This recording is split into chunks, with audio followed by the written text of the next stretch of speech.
From the Detroit Free Press, in the heart of the Motor City, it's Friday, December 13th. Here are today's top stories, presented by Bush's Fresh Food Market. Calling all foodies, Bush's is hiring. Are you passionate about food, looking for growth, development, and excellent wages? Come grow with Bush's and apply online at bushes.com/join-our-team. That's Bush's, BUSCHS.com/join-our-team. I'm David Jesse, the higher education reporter for the Detroit Free Press. There's been a change on the Wayne State University board, but it's not likely to make them all start getting along. Board chairwoman Kim Trent resigned her seat. She's going to join Michigan Governor Gretchen Whitmer's administration.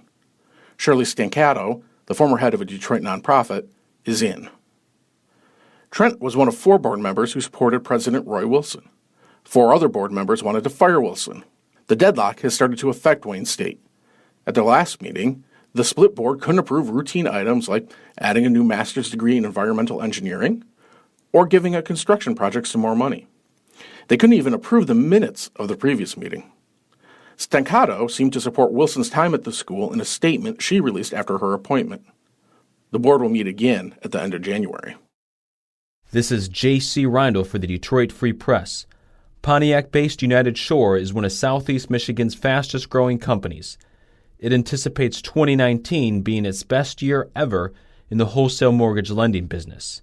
It expects to do about $106 billion in mortgage broker volume, which is more than double last year's $41 billion.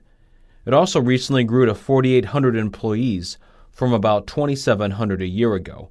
To celebrate this good year, the company handed out 13 free Cadillacs at its annual holiday party.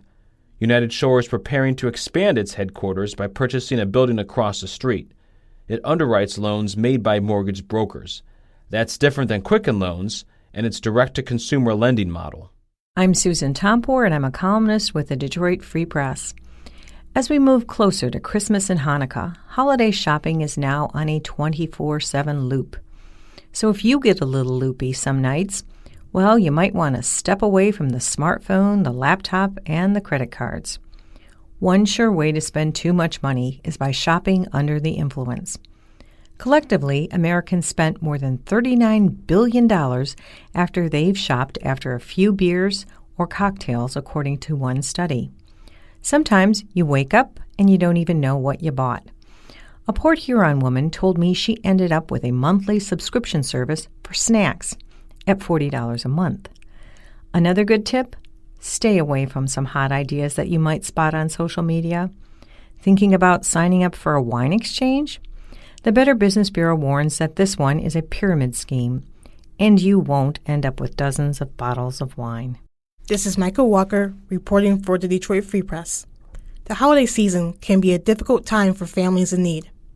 However, every year, a Free Press columnist goes out of his way to make Christmas time less of a burden. Mitch Albom and co-host Kim Brown hosted the 8th annual Say Detroit Radiothon Thursday at Somerset Collection in Troy. Celebrities and local sports stars often make an appearance, such as actor Hugh Jackman, TV host Dr. Phil, and Detroit Lion Matt Stafford.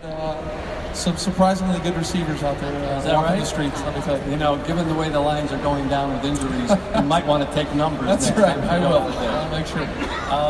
Founded in 2012, the broadcast has raised millions of dollars over the years for Albom's nonprofit, Say, or Super All Year Detroit.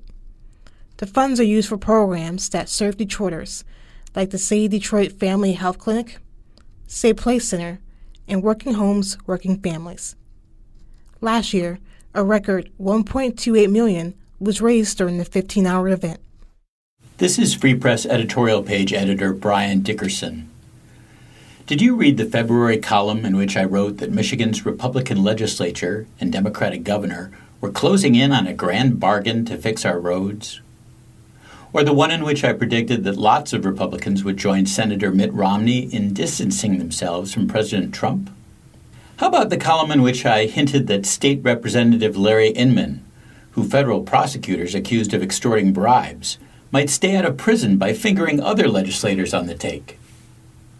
I wrote all those things in 2019. And now, as the year draws to a close, I'm feeling, well, a little foolish. Governor Whitmer and Republican legislative leaders never got close to striking a Rhodes deal. Mitt Romney is still the only Republican senator at the grown-ups table. And Representative Inman? Well, he did beat his extortion rap, at least for now. But instead of ratting out fellow lawmakers, Inman told jurors he was too high on opioids to solicit bribes from anyone. For the record, most of the things I wrote in 2019 were smarter than the columns I've copped to here. But a big part of being smart is recognizing when you've written something dumb. For more stories from the Detroit Free Press, be sure to check out freep.com. That's FREEP.com. And sign up for the Daily Briefing newsletter. See you on Monday.